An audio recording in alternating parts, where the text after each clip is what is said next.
এখানকার লোক কেউ জানে না, যদিও গেটের মধ্যে আমি একটু দূরে ছিলাম, ওখান থেকে কিন্তু ওই উত্তর মুখে কিন্তু আমি কিন্তু এটা সিগারেট খাইতেছি।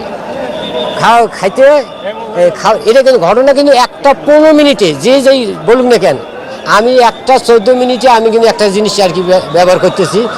এর মধ্যে আর কি এই 15 মিনিটের মধ্যে 1:15 মধ্যে শুধু দেখলাম যে এই দিক থেকে এই দিক থেকে কোনো রাস্তা কিন্তু নাই, এই দিক থেকে আসি ডাইরেক্ট হানা হচ্ছে, ইঞ্জিনের কোনো সাউন্ড নেই, একদম ব্যস্ত, আওয়াজ নাই, কোনো আওয়াজ নাই, খালি স্যাঁতস্যাঁতি একটা আওয়াজ ছিল, শুধু স্যাঁতস্যাঁতি পাখার একটা আওয়াজ থাকে না, বাতাসের একটা ধাক্কা দেওয়া, এই আওয়াজটা ছিল, কিন্তু ইঞ্জিনের কোনো আওয়াজ নাই। আমি মনে হয় যে ওখান থেকে মনে হয় যে 30 সেকেন্ড লাগে নাই, তারপরে বেশি তো লাগবেই। খালি শুধু দেখলামে যা আগুন ভিতরে খালি ঘুরতেছে, বাইরে কোনো আগুন নেই।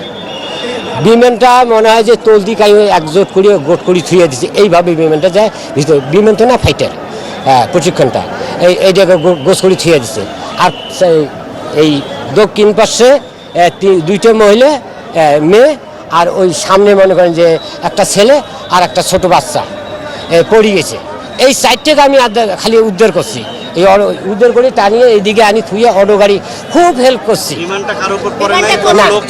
না, বিমান কারো উপরে পড়ে নাই, ওই জায়গাটা কিন্তু একটা ফাঁকা জায়গা কিন্তু, আর ওই জায়গাটা একটু রাস্তার ধারে একটু গর্ত, ঠিক 1 ফিটের মতন গর্ত। বিল্ডিং এ আগুন লাগানো, কিন্তু বিল্ডিং এর ভিতরে বিমানের যে তেল যে আছে ওই আগুনটাই ওখানেই ঘুরছে যায়, বাইরে কোনো বাইরে হয়নি। খালি না, আমি একটা লোকের খালি দেখছি পাও 2টা এই পাশে খাড়া আছে, পশ্চিম পাশে পা খাড়া আছে, বিমানের তলে লোকটা বোঝা যায় আর কি, বিমানের তলে, কারণ যেহেতু উনি মাটির নিচে, আর বিমান তো বোঝেনি তো আর কি। ক্লাস চলতেছিল, ওটা তো বলতে পারবো না, আমি তো এখান থেকে দৌড়ি পথ, আর আমি তো আর ক্লাসে